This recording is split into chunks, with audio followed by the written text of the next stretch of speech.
la sigue inspirando e iluminando gracias al Espíritu Santo. Ese Cristo nos enseñó a orar. Nos dijo que habláramos con Dios diciéndole que es Padre nuestro. Nos dijo que teníamos que pedir el pan de cada día y que su reino se hiciera presente tanto en la tierra como en el cielo. Y nos dijo, pidan perdón al Padre y el perdón les será concedido. Pero también ustedes perdonen para que sean también perdonados. Ese es el Cristo vivo, actual, presente, único, radiante en la historia. Es el Cristo que está aquí. Y es el Cristo que nos bendice con su propia palabra, que durante 20 siglos ha sido proclamada, vivida, anunciada, experimentada.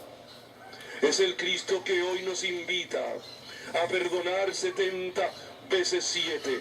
Es el Cristo que nos invita a parecernos cada vez más al Padre que perdona siempre. Es el Cristo que nos dice, tienes que ser misericordioso. Y así también mi Padre tendrá misericordia de ti.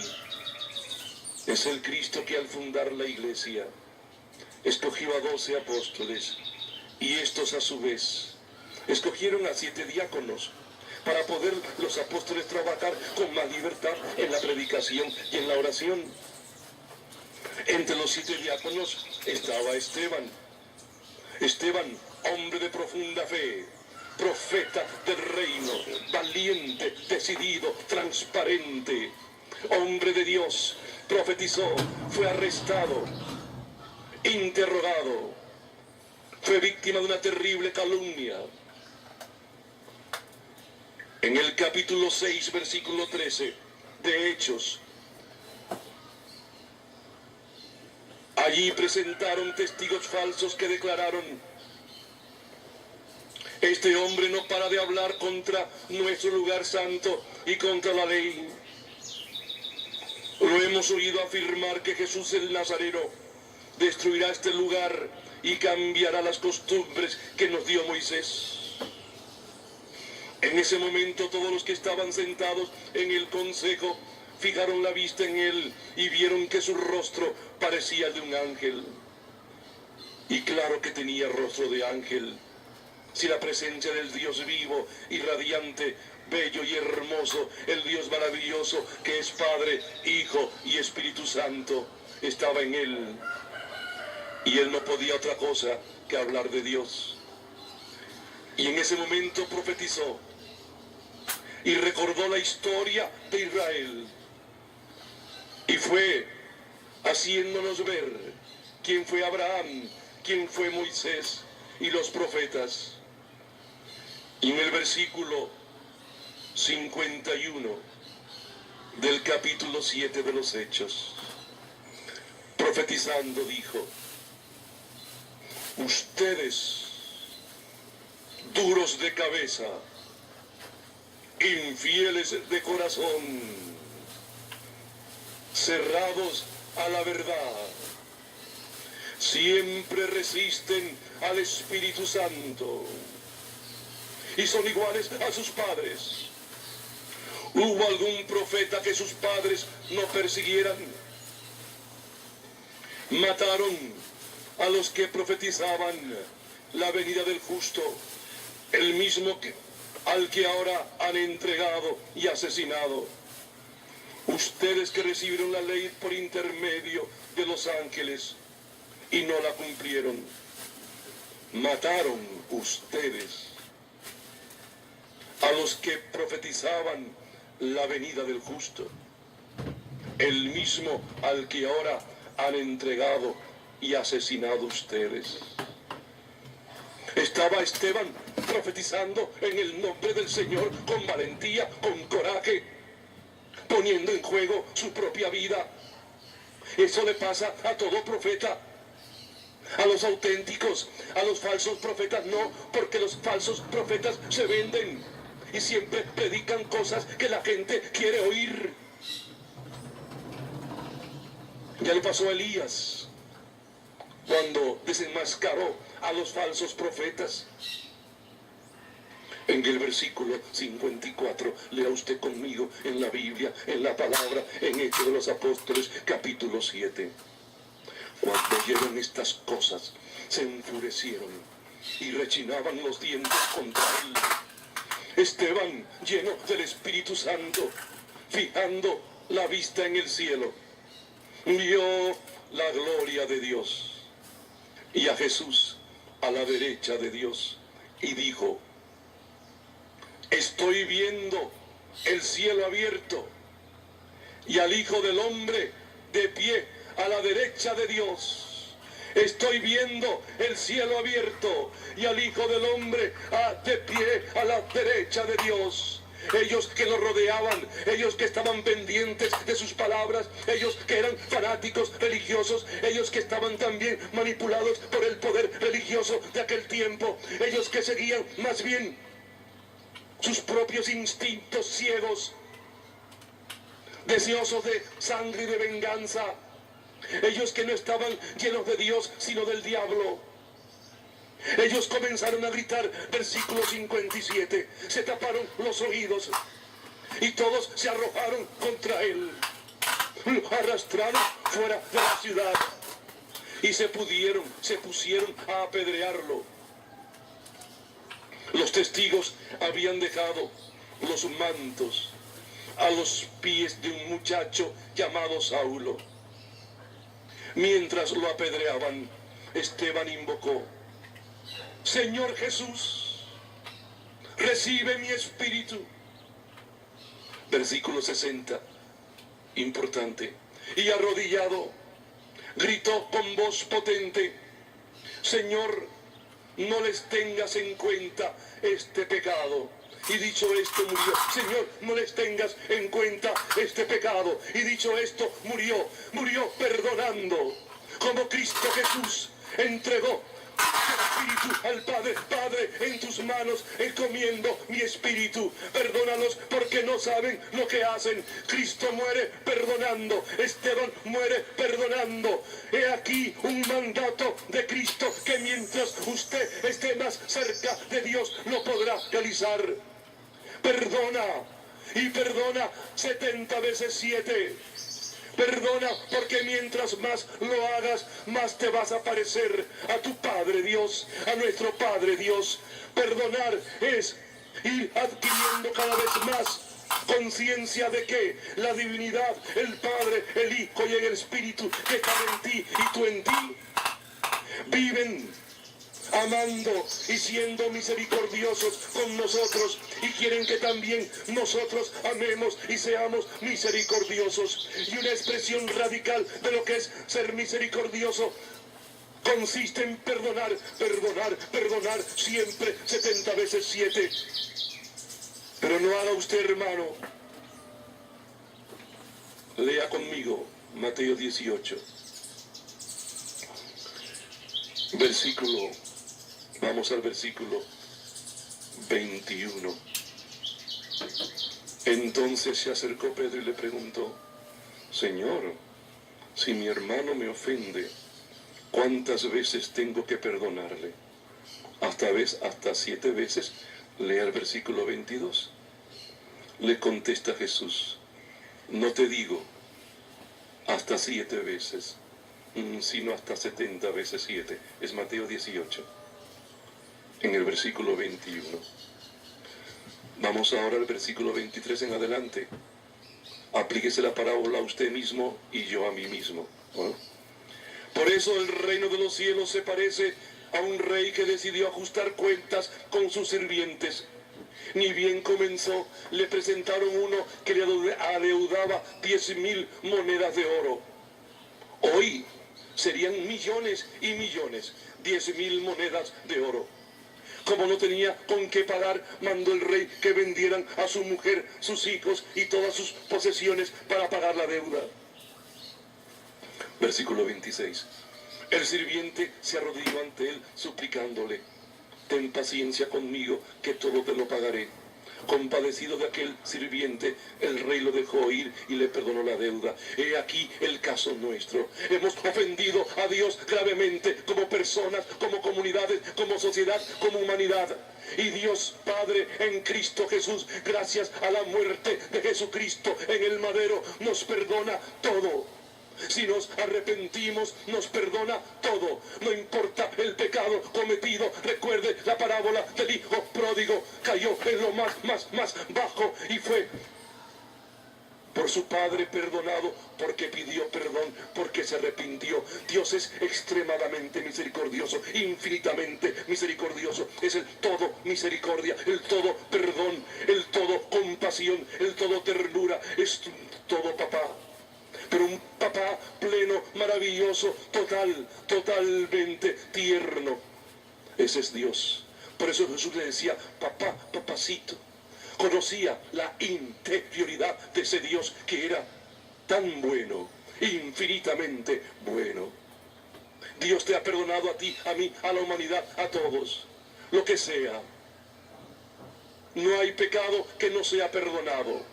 El único, la blasfemia contra el Espíritu Santo. Pero esa blasfemia contra el Espíritu Santo no es más que negarle al Espíritu Santo que me haga ver a mí cuál es mi pecado. Y si yo no veo mi pecado, no pido perdón y no me arrepiento. Y si no pido perdón, si no me arrepiento, no seré perdonado. Pero todo pecado, todo pecado es perdonado. Ahí está la parábola del hijo pródigo. Ahora bien, versículo 28, al salir, aquel sirviente tropezó con un compañero que le debía 100 monedas. Muy poquito, 100 monedas en comparación con las 10.000 monedas de oro. 100 monedas. Lo agarró por el cuello y mientras lo ahogaba le decía, págame lo que me debes, págame lo que me debes. Cayendo a sus pies, el compañero le suplicaba, ten paciencia conmigo y yo te lo pagaré. Versículo 30. Pero el otro se negó y lo hizo meter en la cárcel hasta que pagara la deuda. Se negó, endureció el corazón como de piedra. No te perdono eso que me has hecho. Habiendo sido hace un rato perdonado por el rey de una deuda que no podía pagarla nunca en la vida. Eran 10.000 monedas de oro. No te perdono, a la cárcel te vas por 100 moneditas.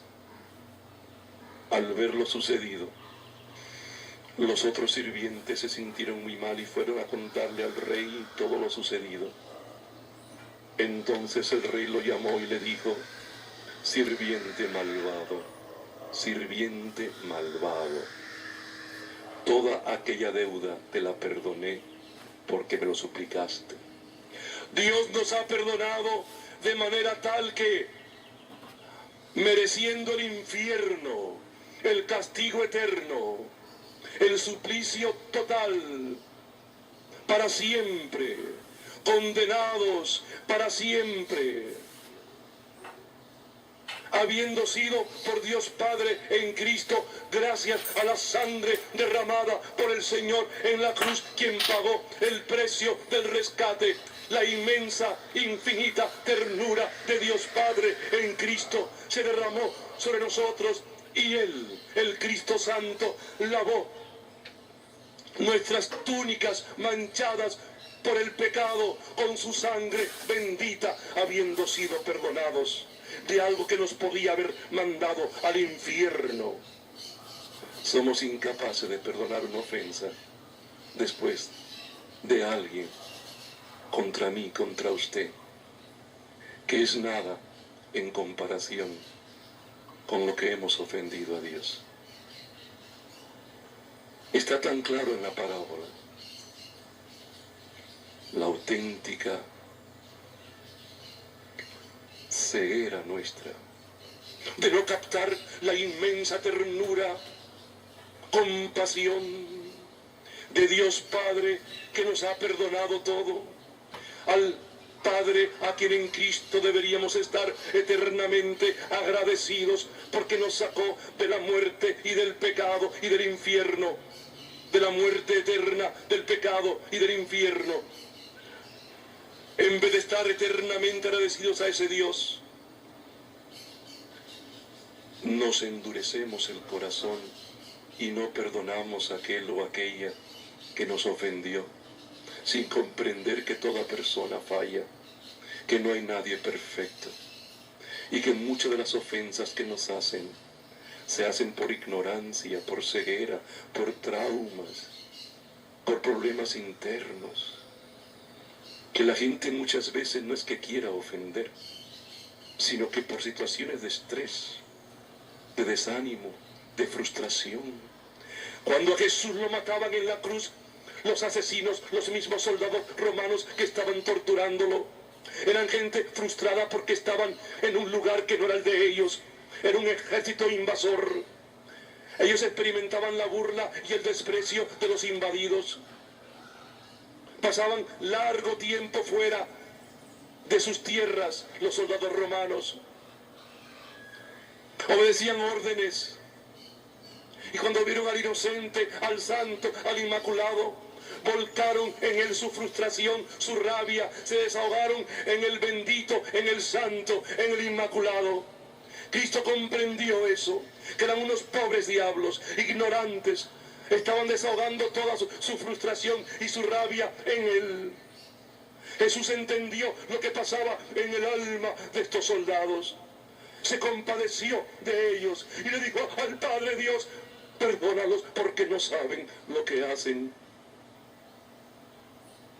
Cuando uno es capaz de meterse en el corazón de aquel que te ofendió y descubre su situación histórica, sus traumas, problemas complejos, se da cuenta de que muchas veces el que ofende lo hace por una situación interna problemática que él no puede manejar. Eso no justifica la ofensa, pero me permite comprender y caminar como Cristo por encima del agua, por encima del caos de mi propia turbación, porque si yo no perdono, porque si yo quiero pagar con la misma moneda, normalmente voy a dar más duro y mi alma se va a llenar de rabia, de ira, de cólera. Y entonces el mar, el caos me va a envolver. Por eso ante la ofensa hay que pedirle al Señor, como le pidió Pedro: déjame caminar contigo encima del agua, del mar caótico. No quiero envolverme en mi propia ira y rabia y dañarme más a mí mismo, porque el que no perdona, el que guarda rencor y resentimientos, se va enfermando, se va dañando, se va intoxicando, se va haciendo él un miserable. Por eso hay que perdonar 70 veces 7, hermano. Cristo es el médico del alma y te dice: ¿quieres estar sano, vivir en armonía, vivir tranquilo, en paz, siendo persona positiva, dinámica, activa? Perdona y perdona 70 veces 7. Al ver lo sucedido, los otros sirvientes se sintieron muy mal y fueron a contarle al rey lo que había pasado. Entonces el rey lo llamó y le dijo: sirviente malvado, toda aquella deuda te la perdoné porque me lo suplicaste. ¿No tenías tú que tener compasión de tu compañero como yo la tuve de ti? No tenías, versículo 33, fíjese, no tenías tú que tener compasión de tu compañero como yo la tuve de ti. E indignado, oiga esto, el rey lo entregó a los verdugos hasta que pagara toda la deuda. Y como no podía en la vida pagarla, se murió en la cárcel, se pudrió en la cárcel. Es una deuda impagable. Fue una especie como de cadena perpetua, o sea, condenación eterna. Y oiga, mire el versículo 35, terrible, tremendo. Así los tratará mi Padre del cielo si no perdonan de corazón a sus hermanos. Así los tratará mi Padre del cielo si no perdonan de corazón a sus hermanos. He aquí algo, dice el Señor, que nos distingue de los paganos: bendecir a aquel que nos maldice, orar por aquel que nos persigue, devolver el bien por mal y no caer en la trampa de terminar contaminados por aquellos que al ofendernos nos están llamando inconscientemente a hacer lo que ellos son y a hacer lo que ellos hacen. Si usted permite entonces que aquel que lo ofendió lo convierta a usted en un ser rabioso, vengativo, ofensivo, entonces el otro sí le hizo daño. Pero el otro nunca le podrá hacer daño si usted no cae en la trampa de devolver a la persona que lo ofendió con la misma moneda. Por eso Jesús dice: pon la otra mejilla, que significa no caigas en la misma dinámica destructiva del otro. Tienes derecho a defenderte, pero si te calumnió, no calumnies. Si te robó, no le robes. Si te traicionó cometiendo adulterio, no hagas lo mismo, porque entonces sí te dañó. Poner la otra mejilla significa entonces no hagas lo que el otro te hizo, porque entonces sí te va a dañar. Perdonar 70 veces 7. Por eso en Mateo 6, versículo 12, ahí está Jesús diciéndonos, cuando nos enseña el Padre nuestro: y perdónanos nuestras deudas, así como nosotros perdonamos a nuestros deudores. Vaya al versículo 14 en Mateo 6, que si ustedes perdonan a los hombres sus ofensas, los perdonará también a ustedes su Padre Celestial. Pero si no perdonan a los hombres, tampoco su Padre perdonará sus ofensas. ¿Por qué? Porque nuestra meta es parecernos lo más posible a Dios, ser como Dios, pero en el sentido no de creerme Dios, no en el sentido de soberbia y orgullo y ponerme por encima de otro. No. Parecerme a Dios, dice la palabra en Filipenses, tener los mismos sentimientos que Cristo, la misma ternura, la misma compasión, el mismo amor que Jesús. Es parecerme a Dios para ser como Él, como un hijo quiere parecerse y ser como su papá. Tenemos que ser como papá Dios. Y una de las cláusulas para poder ser como papá Dios es perdonar siempre. En Marcos capítulo 11, versículo 25, dice la palabra: y cuando se pongan de pie para orar, perdonen si tienen algo contra alguno, para que también su Padre que está en los cielos les perdone sus ofensas. Lo pone como condición inclusive para hablar con Él.